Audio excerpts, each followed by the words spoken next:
introdução aí?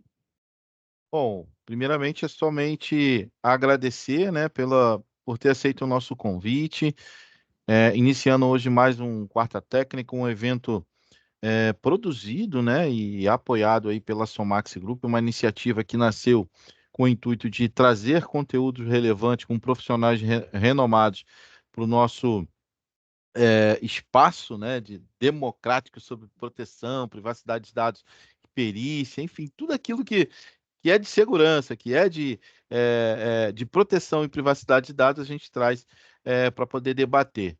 E hoje não seria diferente, né? Trazer um baita profissional, assim como você, Ricardo. Obrigado aí por ter aceito. E lembrando, pessoal, você que ainda não se inscreveu no evento, tem lá, daqui a pouco a produção vai estar colocando o link ali no chat. Você também pode apoiar uma paz, você pode também ajudar comprando, adquirindo o ingresso social, porque ao final de todos esses eventos, de toda essa maratona, né, essa temporada de Quarta Técnica, também estaremos ajudando uma pai a pai de Camboriú. Então, todos os eventos que a Somax promove sempre tem um cunho, né, uma finalidade também social. Professor Capozzi, bem-vindo, o palco é com o senhor. Ok, muito obrigado. Eu que sou lisonjeado, né, de preceder outros tantos profissionais gabaritados aí que eu assisti, tive a oportunidade de aprender muito e agradeço o convite, agradeço a oportunidade. Eu vou compartilhar minha tela aqui. Vamos ver aqui. ah, Me digam se vocês veem aí a minha tela aí, por favor. Sim, apareceu. Ok, eu só vou navegar, apareceu. É porque aí eu passo a não ver mais, tá? Então, por favor, qualquer coisa, me gritem aqui. Bom, bom dia, né? Agradeço mais uma vez o convite, formalmente. A ideia é falar um pouquinho sobre as questões relacionadas de LGPD e violação de dados, mas quando vai ser necessário a intervenção de um perito judicial, tá? Então, é trazer um pouquinho desse panorama que, haja visto, a gente entende que é um pouco recente aqui, né? Não é a ideia da lei, mas a ideia de se proteger ou até fazer um tipo de contestação segundo uma possível sanção administrativa ou multa, né, que nós vamos ter quando a aplicação da lei ou a aplicação da fiscalização da própria NPD. Bom, aqui com vocês eu estou como um facilitador, né? Eu gosto desse nome porque a gente é como um condutor do aprendizado, né? Ou hora a gente sempre aprende, ou hora a gente está sempre aprendendo. Então, basicamente eu tenho aqui uma atuação, eu venho da área de TI, minha formação é computação, minhas graduações foram nessa área, matemática, depois computação, e hoje eu milito na área da auditoria de segurança da informação, principalmente baseada na ISO 27000, né, e também sobre os preceitos da perícia digital. Então, eu fiz direito, né, agora também sou advogado, sou um neófito no direito de formação, né, tirei a OAB em 2021, então não me considero advogado, né, porque eu nunca exerci a função, mas um grande interessado aí nessas vertentes e disciplinas que unem tanto a tecnologia da informação quanto o próprio direito, né? Bom, pois bem, eu queria começar sempre trazendo algumas provocações. Essa provocação aqui tem uma linha do tempo atualizada até aqui dezembro de 2023, então é bem recente. Aproveito para trazer o ensejo aqui, que é do IbrasPD, essa é a fonte. Salvo engano, vocês vão trazer o Alex Amorim, que é um ótimo profissional, acho que é a semana que vem, né? Que é presidente do IbrasPD. E o IbrasPD faz um compilado dessa questão de proteção de dados, e eles têm uma das diretrizes, né, é mostrar as violações que teve repercussões na mídia ou no Brasil. Eu queria chamar a atenção, quando você olha aqui, em 99% dos casos, algum dado seu está em algum ponto disso aqui. Olha, se você é advogado, você tem OAB aqui, né? Se você é do time do Palmeiras, tem aqui, por aí vai, né? O que, que eu quero dizer com isso? Que são grandes empresas. Então, primeiro paradigma que a gente começa a quebrar, que o problema da violação de dados, dados pessoais, que é o nosso ponto, ela não é mais daquela empresa lá que tinha meia dúzia de funcionários. Não, ela passa a ocorrer de forma quase que sistemática e rotineira em grandes empresas, inclusive empresas mundiais, tá? Você fala, não, peraí, como é que uma empresa deste nível não teve os controles adequados e houve um vazamento? né? Então você pergunta assim, olha, se uma empresa, eu não quero nem citar nomes aqui para não dizer, olha, você escolheu aqui, foi proselitista, né? Mas se você pega uma empresa dessa que tem um problema desse de violação de dados, né? Então o que pode acontecer com uma empresa menor? Então isso fica aquela fica-nos o questionamento, né? Por exemplo, o que é um vazamento, né? Seria basicamente isso, onde eu posso buscar na internet, tá? Em fontes abertas, até vamos dizer assim. Cuidado, não estou falando de OSINT aqui, né? Mas quer dizer, quando eu digo fonte aberta, basta dar um Google lá, tá? E eu tenho situações em que eu pego nome do pai, aqui é um cadastro de crianças, tá? Eu trabalho com adequação de LGPD para escolas fundamental e básico privadas aqui em São Paulo. Então, eu tenho uma certa experiência neste ramo. Eu nunca implementei LGPD, né? A gente pode usar esse nome aqui, empresas farmacêuticas, indústrias, químicas, não. Meu foco aqui foi sempre a área de atuação de escolas, tá? E por que você tem uma problemática? Porque numa escola, por exemplo, você tem uma disciplina maior do artigo 14, que é a questão da criança, do adolescente, né? Então, que outros pontos você não vai ter. Bom, mas pensando, olha o que nós encontramos, situações como essas, né? De violações, eu vou chamar de vazamento, eu já vou explicar um pouco aqui a detalhe, do que para nós é o conceito de ideia de violação de dados e vazamento. Eu peço atenção aos colegas e permissão, sem querer ser pretensioso, eu entendo que existe um conceito errôneo de se falar violação e vazamento como sinônimos. No meu entendimento, e você der uma lida um pouco mais atenta na lei, né? Ela não vai dizer que são a mesma coisa. Uma violação, o que é uma violação de dados? Eu posso chegar lá na farmácia e falar assim, olha, eu quero saber tudo que você tem com o meu CPF. Ah, não tenho. Não tenho como tirar essa informação. Isso é uma violação ao meu direito. A gente confunde violação ao direito com violação de dados. Um vazamento de dados, né, um data leak, um data breach, ele é uma violação, mas nem toda violação é um vazamento. O fato de você não me dar a informação que eu quero, lembrando que, tá, Damião, a LGPD, ela trouxe o titular do dado como protagonista. Então, o dado não é mais da farmácia, da escola, do banco. O dado pessoal é meu. Você usa por quanto nós temos algum vínculo, algum relacionamento, ou a lei, ela precisa disso, tá? Mas o dado é meu. Você é um usufrutuário desse dado. Então, quando eu peço informações sobre o meu dado e você não me dá, aí nós temos um conceito de violação.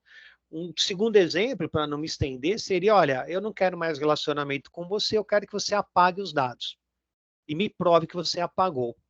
E se eu não conseguir ter mecanismos de apagar os dados, de provar, imagina que eu tenho um backup em cluster, como é que eu vou provar que eu apaguei os dados em todos os backups que eu tenho? Aí fica uma dúvida, tá? E se eu registrei por acaso esses dados numa blockchain, como é que eu apago, tá?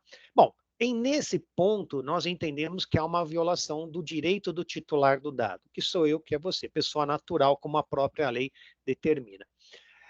Bom, nesse contexto, né, eu trouxe uma outra provocação, que é a ideia de você perceber que as inteligências artificiais hoje, elas podem ter certas vulnerabilidades, porque lembra, a gente está falando de modelo de aprendizado daquilo que a gente chama de prompt injection. Deixa eu explicar um pouco melhor. Então, se eu chegar e perguntar, vou pegar o GPT aqui, porque é o mais basicão, não é o único, mas é o mais comum, tá? Não é que é o mais básico, é o mais comum. E falar assim, Damião, desculpa, GPT, eu quero os dados pessoais do Damião da Somax. É a única coisa que eu sei de você. Ele vai dizer, não, não posso. Né? Contra alguns princípios, eu não vou poder te dar essa informação. Tá bom. Eu posso começar a criar e explorar determinadas vulnerabilidades, dizendo assim, GPT, quantas pessoas trabalham na Somax? Há tantas. Quantas pessoas usam óculos? Há tantas. Quantas pessoas que usam óculos e trabalham lá nasceram no Rio de Janeiro? Há tantas. Quantas pessoas... Aí eu começo a fazer perguntas para ele, em que ele vai me apontar, num determinado momento, uma certa pessoa, um certo grupo de pessoas que ali, por amostragens, eu vou conseguir tirar quem eu quero. Então, hoje também é um problema que nós entendemos, porque a questão das inteligências, ou até mesmo isso faz com uma pessoa física, né? Com um atendente de telemarketing, né? Se ele não tiver muito bem doutrinado ao que ele pode fornecer, ele vai me dar informações que não poderiam, né? Aí eu faço um outro ponto. Eu peguei um caso como perito, né, em que era um atendente de telemarketing de uma empresa, uma prestadora de serviços públicos aqui de São Paulo, em que ele tirava foto do cadastro das pessoas que apareciam lá que ele tratava. Então, além de tudo, você começa a ter problemas em que a parte do gerenciamento com o ser humano, ela extrapola, ela é extrapolada. Então, veja bem, né? Aqui eu só estou provocando os colegas.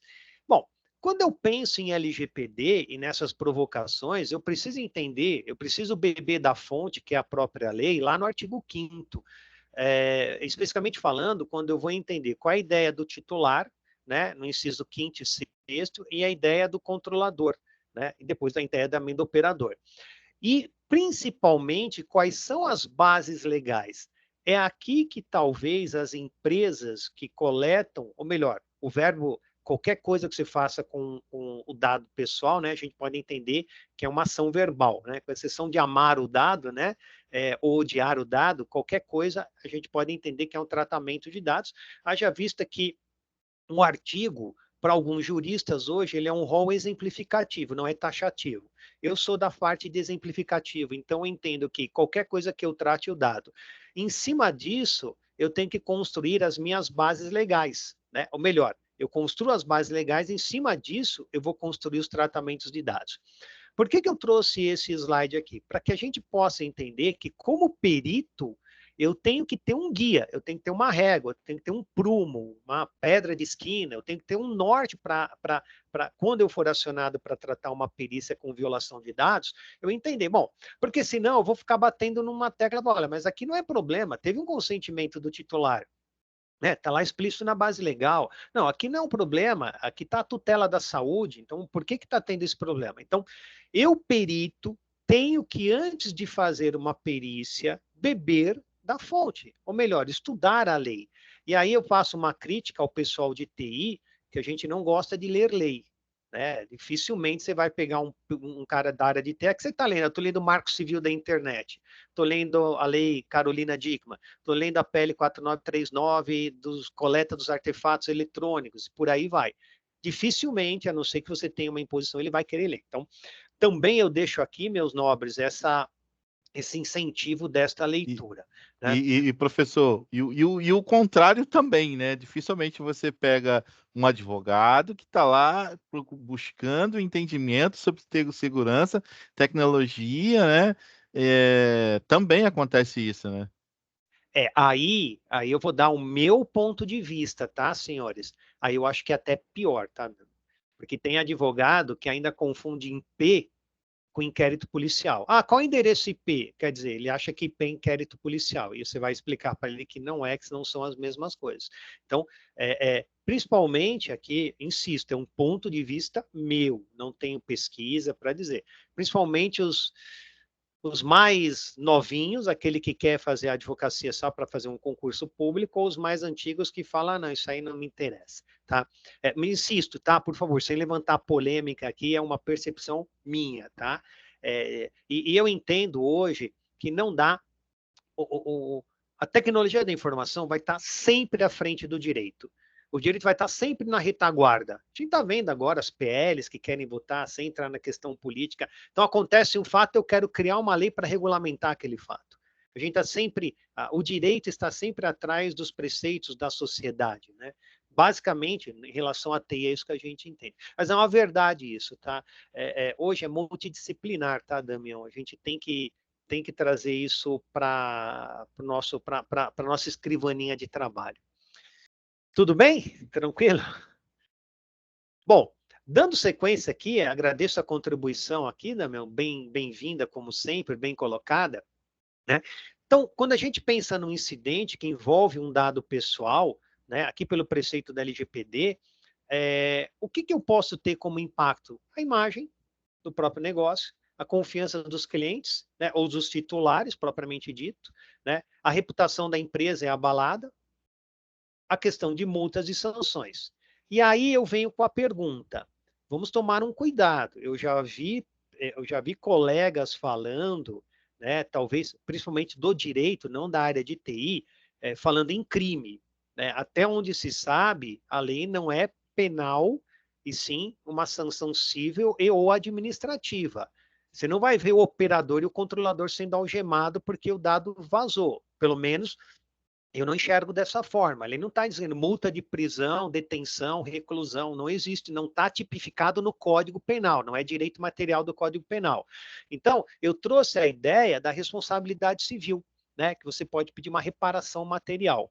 Por quê? Nós temos dois pontos. Um é a NPD te acionando, e outro, sou eu titular de dado me sentindo prejudicado te acionando, porque você violou um direito meu. Tá? Então, lembrando sempre, quando a gente fala de violação de direitos, isso está lá no Código Civil, mais precisamente no artigo 927, e depois no artigo 186 e 187, né? Que é a questão daquele que comete ato ilícito, tem obrigação, causar dano, fica obrigado a reparar. Então, se você me causou dano, você tem que me reparar. E na esfera civil, a reparação normalmente é em dinheiro, né? Em pecúnia, né? Ou você vai pedir desculpas publicamente, mas eu não quero que você me peça desculpa, eu quero dinheiro, tá? Então a questão é bem focada nesse ponto. Bom, mas quando que eu vou precisar de um perito, Damião? Tivemos lá uma violação, a NPD me autuou, ou o titular do dado bateu lá no judiciário querendo uma reparação, né? E aí? Você vai querer se defender. Você vai falar, não, tá bom, ok, fui eu. Você vai querer se defender, pelo menos para trazer a culpa, mas minimizar o teu prejuízo financeiro. E aí você vai precisar de um perito. Eu trago esse slide aqui, principalmente para os colegas neófitos na área da perícia digital, entenderem que a perícia não é o que você vê lá no serial CSI, que em 40 minutos ele resolve um caso. Né? Ontem eu estava assistindo o CSI, por coincidência, aí a menina fala assim para ele assim, né, na Netflix, ela fala assim, vocês vão descobrir quem matou meu irmão? Aí eu falei, pode ser, até o fim do episódio eles vão descobrir. Então, quer dizer, em 40 minutos eles descobrem qualquer crime, qualquer emaranhado, qualquer trama, qualquer... E quando você vai lá, mão na massa, e você vê que você tem uma qualidade de terabytes para analisar, você vai vendo que a realidade é outra. Então, esse slide eu confesso que eu não sei o autor para dar os créditos, tentei jogar na internet, mas aparecem vários, mas está aqui, não é de minha autoria aqui, mas é muito bem sacado. Bom, eu queria fazer algumas provocações, tá, Damião? Rapidamente, eu queria, em 10 segundos, vocês me colocassem, o que vocês entendem por essa afirmação? Não pode ter dubialidade. Lembra, eu não posso dizer para o juiz no meu laudo ou é isso ou é aquilo. O juiz fala, tá bom, você não me ajudou em nada, então, obrigado. Né? O que eu posso dizer para o juiz quando eu tenho uma afirmação como essa? Note, isso aqui eu tirei da internet, tá? Não criei. O que eu poderia entender? Você vai levantar a mão e dizer, olha, eu entendo que elas estão, cada uma, namorando com pessoas diferentes. Ou você pode entender que elas estão namorando entre elas. Né? Não tem uma terceira opção. Boa sacada. Boa sacada.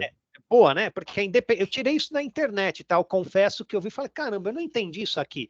Elas estão namorando entre elas ou cada uma está namorando com pessoas distintas? Não sei. Mas então, eu vou mostrar agora a questão daqui a pouco, né? A questão da evidência e da prova. Com base apenas, então, somente nesse elemento material, eu consigo concluir alguma coisa? Não. Para o judiciário é o que importa. Lembra, eu estou aqui como crachá de perito, tá? Não estou como assistente de uma parte, um consultor, um auditor. Não é esse meu foco. Né? Dando sequência, a mesma coisa, tá? O que eu enxergo na primeira? Um coelho, um pato. Aqui na segunda, o que eu enxergo? Um casal, um Vestido? ancião? O que eu enxergo? Uma moça com uma mulher, desculpa, uma moça com uma criança. O que eu enxergo?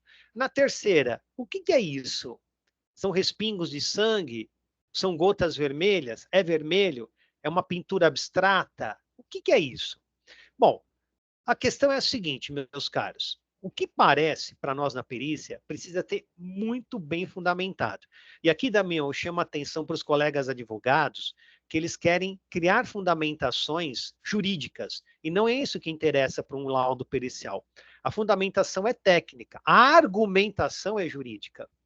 Então, o que nos interessa é trazer dentro do princípio da prova pericial, principalmente o que está disposto no artigo 5º, né? O princípio da ampla defesa e do contraditório.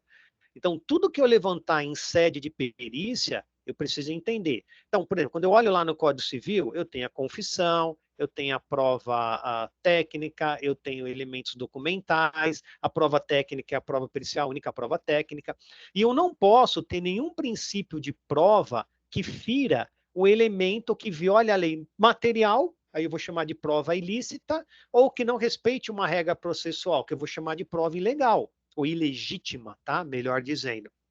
Então, eu preciso entender que toda prova, aqui para o nosso contexto, ela precisa ser passível de auditabilidade, passível de repetibilidade, reprodutibilidade e justificabilidade.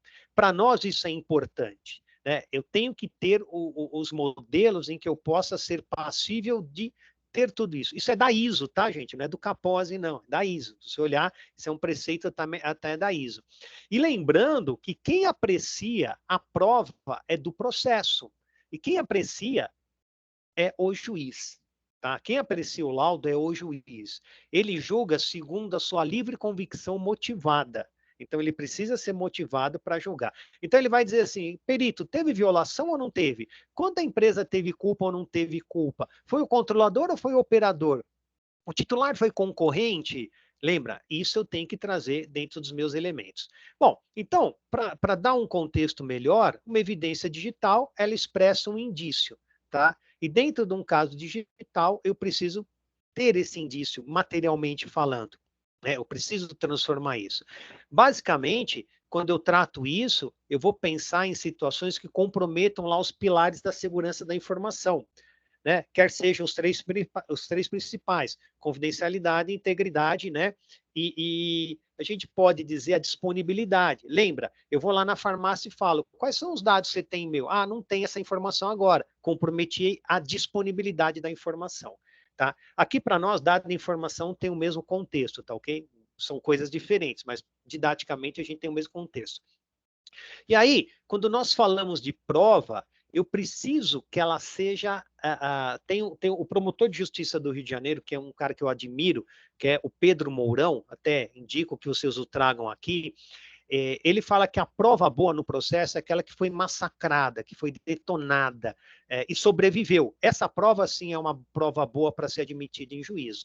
Então, ela tem que ser admissível, tem que ser autêntica, por óbvio, íntegra também, tem que ser acreditável ou crível, confiável e completa, ou íntegra, ou plena.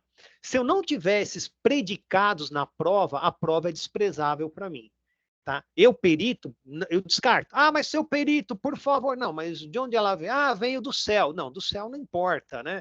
Eu achei aqui. Não, não é isso. Né? Então, se você não me der esses elementos, eu não posso constar isso no meu laudo. Eu desprezo, né? Sobre pena de ser parcial ou até ter um problema de crime de falsa perícia. Tá? Bom, entrando na seara de violação, já indo para quase a reta final, né? Quando eu vou para uma cena, cuidado aqui com o que eu vou falar, tá? Por favor. Nós costumamos chamar de cena de crime, correto local de crime, mas aqui nós estamos falando de crime. Mas quando eu vou para o local da perícia, o ambiente a ser periciado, né, ou ser examinado / analisado, a gente pode chamar isso de perícia, eu vou começar a levantar algumas questões, fora os quesitos das partes, juiz, né? Lembrando que a parte aqui pode ser o titular do dado contra a empresa que violou o dado, ou pode ser NPD contra a empresa que teve o dado violado e está querendo se defender. Então, aqui eu posso ter no polo passivo tanto o autor, sendo o titular do dado, quanto a NPD, e no polo passivo, desculpa, no polo ativo, o titular do dado, a NPD, e no polo passivo eu posso ter a empresa, né, que está querendo se defender, dizendo, olha, não foi culpa minha, não foi tanto culpa minha. Então, eu preciso fazer algumas questões, né? Primeiro, houve violação de dados segundo a LGPD? Aí, essa é uma pergunta que está lá no próprio site da NPD, no formulário de incidente, de comunicação de incidente. A primeira perguntinha vai dizer assim, tem violação de dados pessoal? Sim. Aí segue. Não, não tem, então não tem problema com a NPD, é de outro problema. Ah, vazou o balancete da empresa. vazou a fórmula da Coca-Cola. Não é nosso problema aqui em relação ao NPD, nem em relação ao LGPD.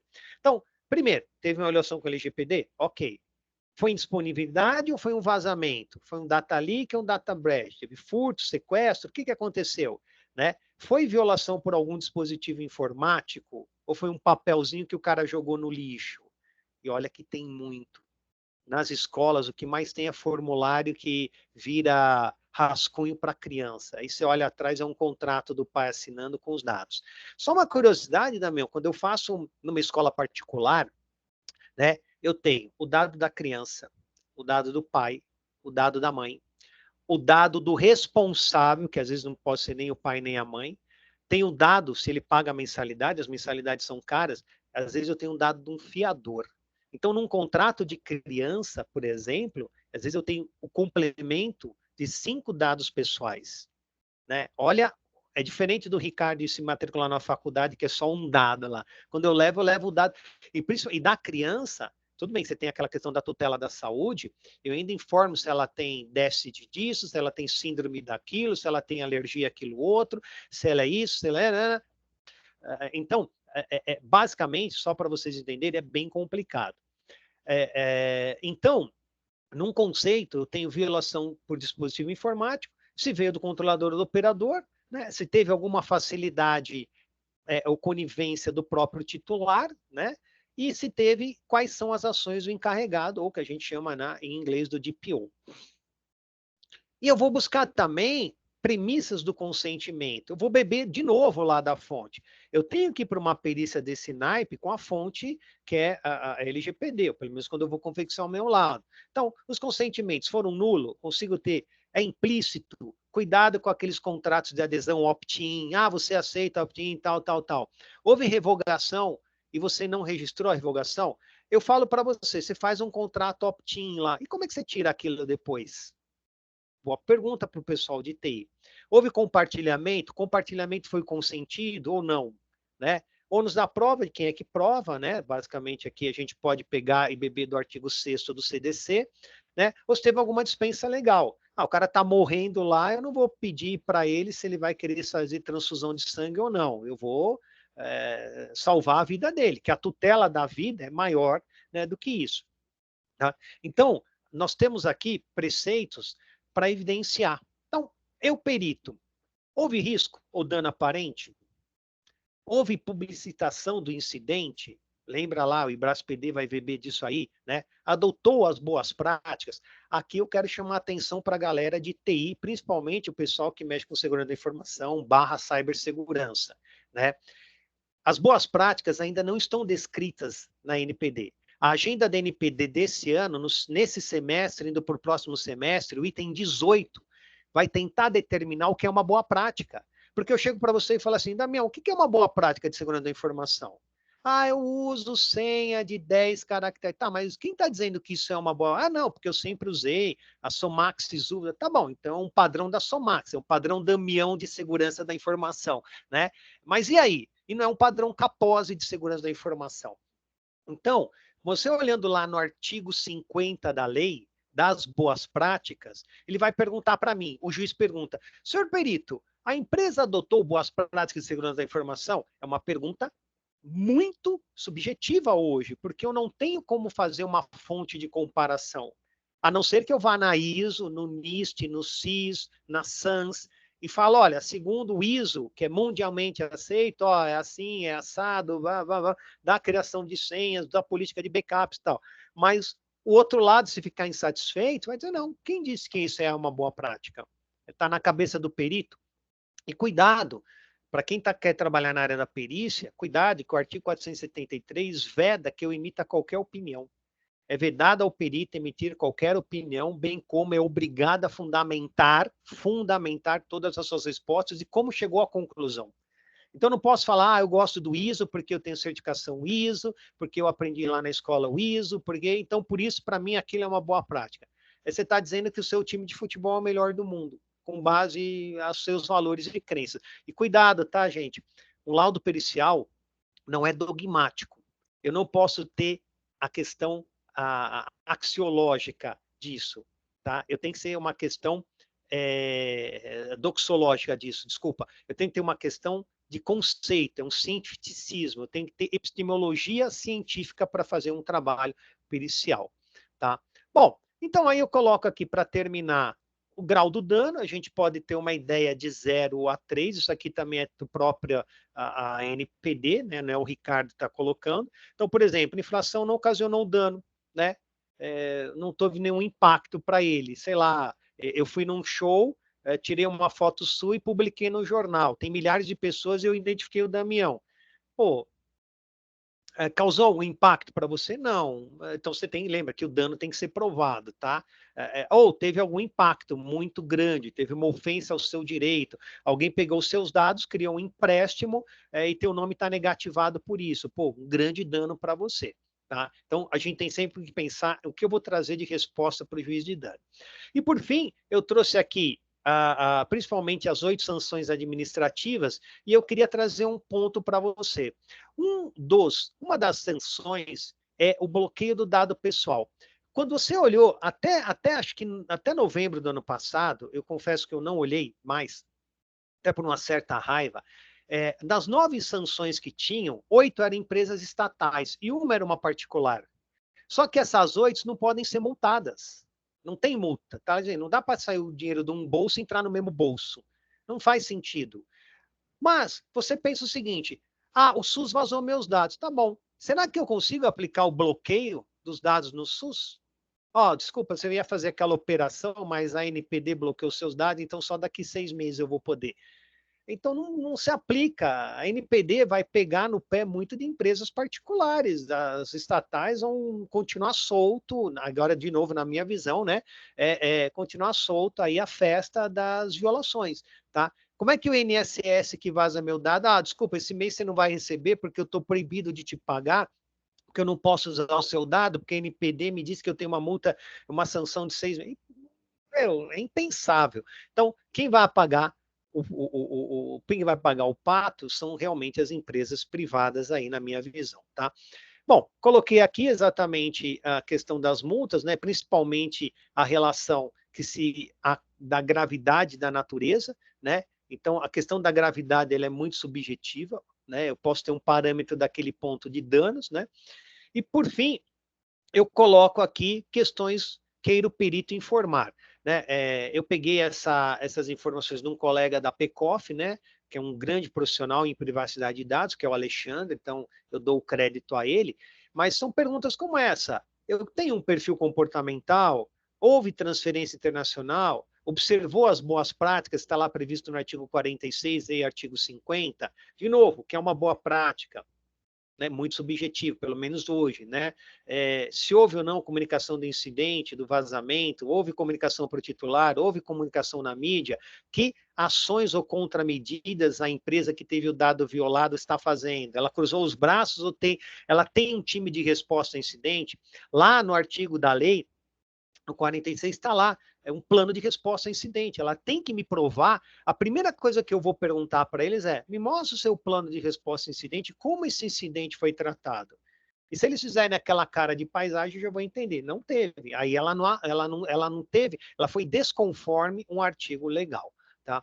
Bom, meus caros, eu quis trazer uma pincelada, né? Me comprometendo aqui com o tempo. Eu deixo aberto aí para a gente fazer algum debate, né? Se tiver esse interesse dos colegas aí. E mais uma vez agradeço aí, Damião, pela oportunidade aí de mostrar um pouquinho o que o perito, já visto que essa é a minha atuação, né? O que o perito digital, o perito em informática vai poder atuar quando houver algumas dessas demandas aí da ANPD. Legal, Ricardo. Obrigado pela sua aula, na aula magna aí. Tu falou que resumiu, mas você foi bem no ponto focal e trouxe muita clareza, né? E pontos que são realmente relevantes hoje e que talvez, né? Eu falo talvez porque não é 100%, mas para alguns profissionais que atuam na área de privacidade passam desapercebidos, isso é óbvio. Você falou ali sobre a própria NPD, né, nortear o que seria as boas práticas. Eu utilizo, Capós, e aí fica de repente até uma dica aí para o pessoal que está nos assistindo nesse momento, que vai nos assistir depois. como boas práticas para ser evidenciada com o intuito de, obviamente, proteger os meus clientes, o guia, né, de segurança para agentes de pequeno porte, que, na verdade, tem ali alguns conceitos. Então, como é um documento da própria autoridade, da própria NPD, então eu utilizo isso como princípio. E o que você falou foi muito assertivo de falar assim, não, eu não quero que a boa prática seja, por exemplo, a ISO. Tá, o juiz pode falar, não, isso não é uma boa prática, para mim não é uma boa prática. E aí, subsidiando, obviamente, o que a própria autoridade publicou, eu pego sempre esse guia de segurança para agentes de tratamento de pequeno porte, que já traz uma noção do que, obviamente, a própria autoridade lá na frente vai disseminar. Pessoal, está aberto aí para que vocês possam fazer as perguntas e os questionamentos. Se queiram colaborar, é só levantar a mão, abrir o áudio, se apresentar, dizer de qual cidade, o que que faz, né, qual a área de atuação e perguntar ao professor Capozzi aí. Vamos lá. Até se o Alan também já quiser fazer a pergunta dele, pode fazer também, Alan. Eu quero, antes da pergunta, parabenizar o professor. Cara, como o Damião falou, foi uma aula magna, né? Pontos ali que a gente tem aquele leve conhecimento de que é assim que funciona, mas agora a gente teve um aprofundamento muito grande e, cara, conseguir explicar tudo que você explicou, né, em basicamente 30 minutos, cara, tem que dominar muito. Esse é o desafio, hein? Esse é o desafio. Parabéns. é, Foi vencido, tá? Desafio vencido. Parabéns mesmo. Não, o Cara, Damião ia puxar minha orelha. Não, não pode passar meia hora. a Desculpa, minha, desculpa. a minha curiosidade é o seguinte, cara. O que você utiliza de ferramenta ou métodos, né, para garantir que o trabalho que você está fazendo, né, a validade do trabalho que você está fazendo, principalmente quando a gente fala de confiabilidade dessas informações, né? Você tem uma metodologia, você tem alguma ferramenta que você utiliza? Como é que você faz isso? Olha, eu gosto muito de usar frameworks, tá? Quando você vai fazer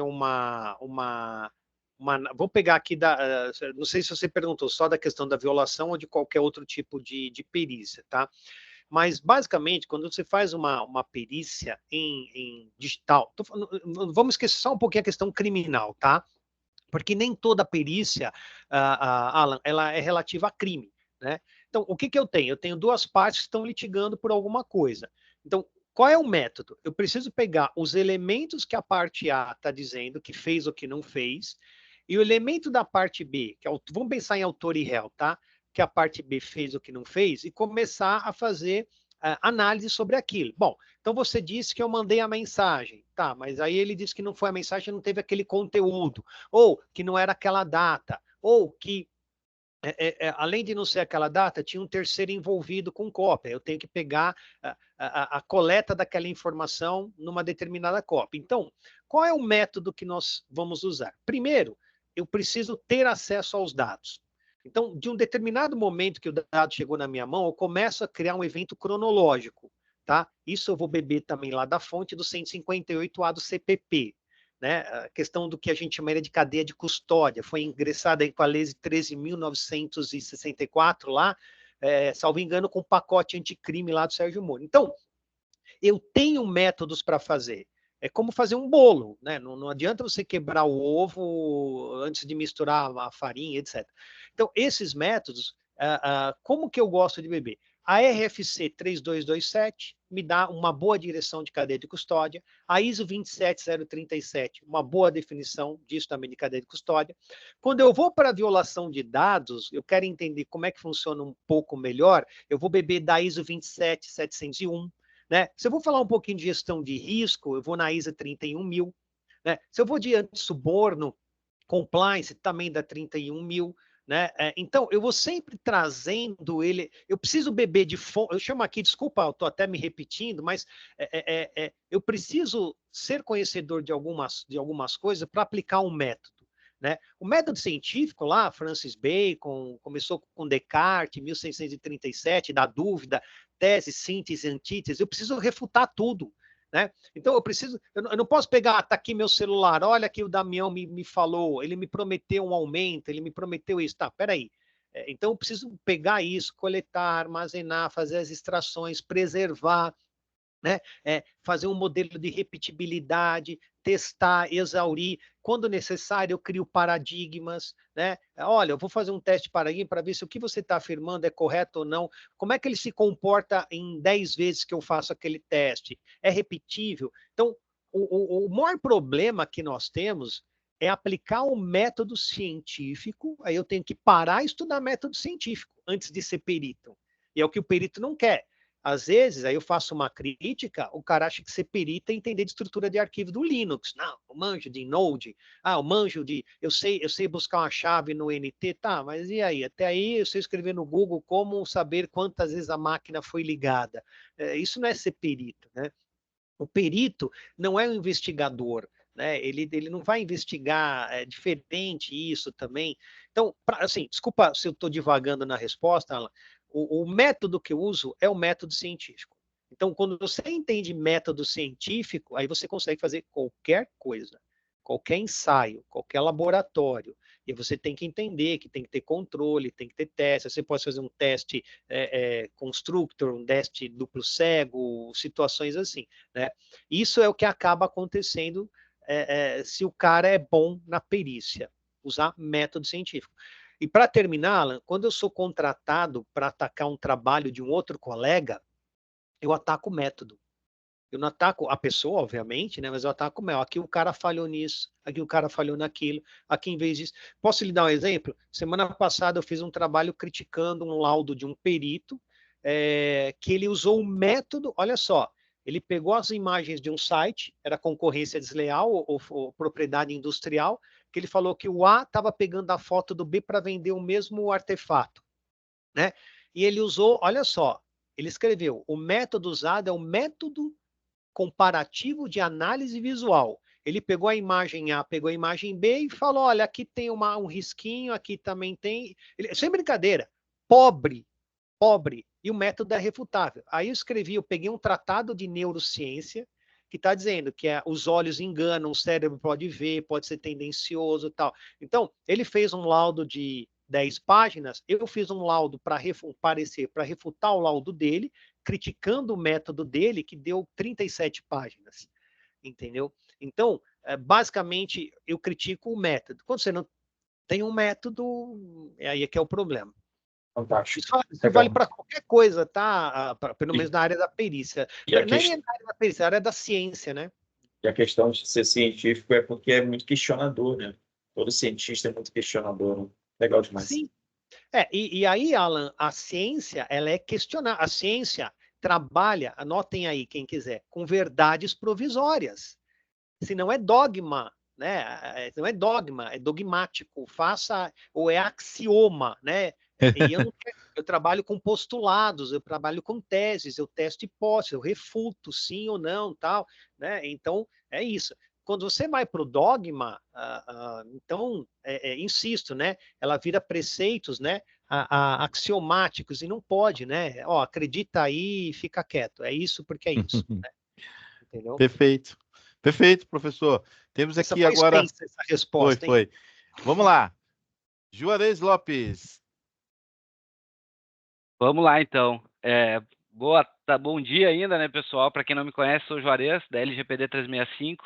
E eu queria perguntar, na realidade, é uma pergunta dupla aqui para o Ricardo, mas que certamente eu acho que tem uma relação. Primeiro que você falou numa hora de um projeto de lei sobre artefatos eletrônicos, mas não sei se eu que não ouvi ou realmente você não falou qual era ele. Queria anotar até para dar uma lida, que eu gosto de ler lei. Apesar de ser da TI, eu sou da lei, eu gosto de ler também.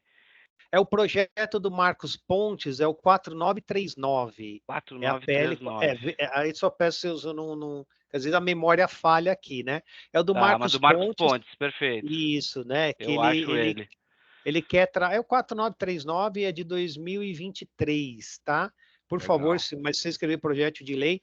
Porque o projeto de lei, a lei que foi a 13.000 lá, do pacote anticrime, quando você olha no CPP, no 158A, né, os 10 passos para coleta, preservação, da cadeia de custódia, como é que você coleta um mainframe? Como é que você coleta uma nuvem? Né? então ele não se aplica. Então, quando você vai aí para a questão do projeto de lei do 4939, né, ele vai te trazer exatamente esses conceitos um pouco melhor, tá? E a minha segunda pergunta é justamente em cima disso. Como é que eu faço hoje a preservação de cadeia de custódia para pegar, por exemplo, um log de auditoria do Microsoft 365? Eu gravar a tela de todo o procedimento, desde eu logar no painel, fazendo toda a trilha de auditoria lá da Microsoft, exportar aquele arquivo. Como é que eu faço essa preservação de cadeia de custódia? Acho que essa é a pergunta. Então, como perito, lembra que eu tenho a fé do juiz. Tá? Então, eu não precisaria nem fazer todo esse passo, mas eu faço. Né? Você peca pelo excesso. Eu entro, né? Eu faço os acessos e cada tela que eu entendo ser importante, desde a parte inicial, com o horário embaixo e tal, né? Eu vou coletando, né? Aí quando você pega a extração do log, do ponto LOG, por exemplo, depois você tira um hash, de preferência um SH1 e um SH256, tá? Para dizer que aquilo você tirou daquele momento daquela máquina. E você deixa uma cópia com a parte que forneceu os dados, né? Então, basicamente, para você fazer a extração de um arquivo, você evidencia da onde você pegou, como você pegou, né? E como você pegou, como você gerou aquilo e como você preservou aquilo. Ponto, né? E fazer isso, uma pessoa que não é perito oficial, né, e que quer fazer isso por um determinado incidente, nós que somos DPOs aqui, pessoas de segurança, a gente fazendo isso tudo gravado, até essa geração da hash ali, através do arquivo gerado de log, isso vai ter um valor legal depois, ou é duvidoso esse valor legal? Olha, e aí eu vou te sugerir o seguinte, se você quer trabalhar com produção antecipada de prova, artigo 381, temos um incidente, tivemos isso, eu quero criar aqui uma evidência. Bom, ou você contrata um assistente técnico, né, estou aqui à sua disposição, mas você pode fazer isso. Você pode chamar um tabelião que vai te cobrar para analisar tudo, para descrever aquilo, e lembra, ele tem fé pública, ok? Só que ele vai te cobrar, e aqui em São Paulo é um pouco carinho, ou você pode usar uma tecnologia que eu entendo resolver teu problema, que é a Verifact. Né? Já vi falar mesmo. Então, até aconselho trazer aí também, Damião, o Alexandre Pinheiro, da Verifact, um cara que conhece muito, tá? Uhum. Ele vai falar dessas partes de coleta, preservação, de evidência digital, tal, quando se aplica. Mas esse teu cenário, Juarez, com a Verifact, é um preço, acho que hoje é R$100, você guarda 56, 50 mega, essas coisas, né? Vale Você resolve aí com um custo muito menor e tem a mesma validade. Hoje, alguns advogados querem bater, né? Mas quando eu entro como perito, falam, doutor, tá certo, isso aqui funcionou, é dessa forma aqui. Não. Lembrando que da mesma forma, Juarez, que a Verifact ou um tabelião, ele registra o que vê, tá? Ele registra o que vê. Tá? Mas para o teu caso, uma preservação, você consegue fazer isso. Legal, obrigado. Achei fantástico, e só para contribuir, né? Eu já gastei dinheiro com tabelião, né? Em alguns anos atrás, por esse serviço, e obviamente cada documento que eu precisei validar foi basicamente ali R$390 cada um, né, para anexar o processo, mas foi um sucesso. E a questão da Verifact, pode depois o Capozzi me passa o contato dele para mim poder agendar ter efetivamente uma agenda com ele para trazer a quarta técnica. Gente boa, a gente precisa trazer para a quarta técnica. Ele é muito bom, cara. Ele é muito didático, explica muito bem, né? E o Uhum. conteúdo é de total interesse aí para o teu pessoal. Ele vai falar de direito, de tecnologia, de preservação. A pergunta do Juarez, ele daria uma resposta muito melhor que a minha. Mas você consegue hoje fazer dessa forma, né? Aliás, Juarez, eu deixo uma indicação aos colegas, né, que são de POs, etc. Todo incidente, faça uma coleta e preserve aquilo. Você não sabe qual é o desfecho daquilo lá na frente, né? Exato. Então, mas preserve de uma forma a garantir as características daquelas que eu falei. Auditabilidade, replicabilidade, que eu preciso preservar aquelas garantias. Não é simplesmente arrastar num pendrive e falar, tá aqui. Né? E cuidado para você não contaminar. Ou usa um FTK, ferramentas forenses que te fazem essa extração a custo zero. Custo zero. Né? Perfeito. Boa, Juarez, boa pergunta. A doutora Ludmila tinha levantado a mãozinha ali, doutora, quer fazer a pergunta? Então, Juarez, ele roubou todas as minhas perguntas. Juarez é brabo, Juarez é brabo. Então, Foram mas já respondidas, então. foram respondidas. Estou super satisfeita Legal. aqui. Já anotei tudo aqui. Obrigada. Augusto, bom dia, meu querido. Faça sua pergunta. Bom dia, meu caro. Me escutam? Sim. A minha questão é justamente de verificar que a internet é uma construção social, que utiliza-se bancos. Eu trabalho particularmente em instituições financeiras. Eu vejo essa falta de cuidado com a informação, a falta de preservação de risco, de previsibilidade. E eu venho perguntar aí ao Dr. Capozzi. Eu vi que ele tem um teor mais forense, né? Mas se a questão de tokens, de você pegar uma informação logo no início do procedimento, criar um token a isso, vinculativo, e a falta de integração também dos próprios órgãos nacionais com as empresas privadas nos bancos de acesso, porque você pega um banco de acesso e mostra uma informação, pega outro e mostra outra informação. Eu sei que existe a questão da privacidade de eu ser o detentor da informação, de eu ter o poder de quem vai tratar a informação, mas acima de nós tem o Estado. Eu queria compreender um pouco essas ideias, tanto de Tolkien quanto do poder da informação aí elaborado. E muito obrigado pela atenção. Obrigado, Pedro, também colega meu lá da faculdade, do mestrado lá. Bom, aí a gente poderia começar, a pergunta ela é grande, ela tem uma resposta um pouco maior. Você poderia começar a estudar a teoria da informação do Claude Shannon, lá de 90, anos 2000. Né? Quando você fala na questão de você ter preservação, cuidado, a tecnologia, você fala de token, disso, às vezes de login, não é... A gente tem que tomar um certo cuidado que tecnologia não resolve todos os problemas de segurança da informação. Né? A tecnologia ajuda, com certeza, mas você falar que você coloca um firewall de última geração e você pode dormir tranquilo, é no mínimo leviano. Né? Se eu falar que eu tenho duplo fator de autenticação e nunca vai acontecer, também é errado. Né? Então, o ponto em questão e até nós já falamos isso em outros, eu até fiz essa pergunta em outras quartas aqui, a questão da cultura.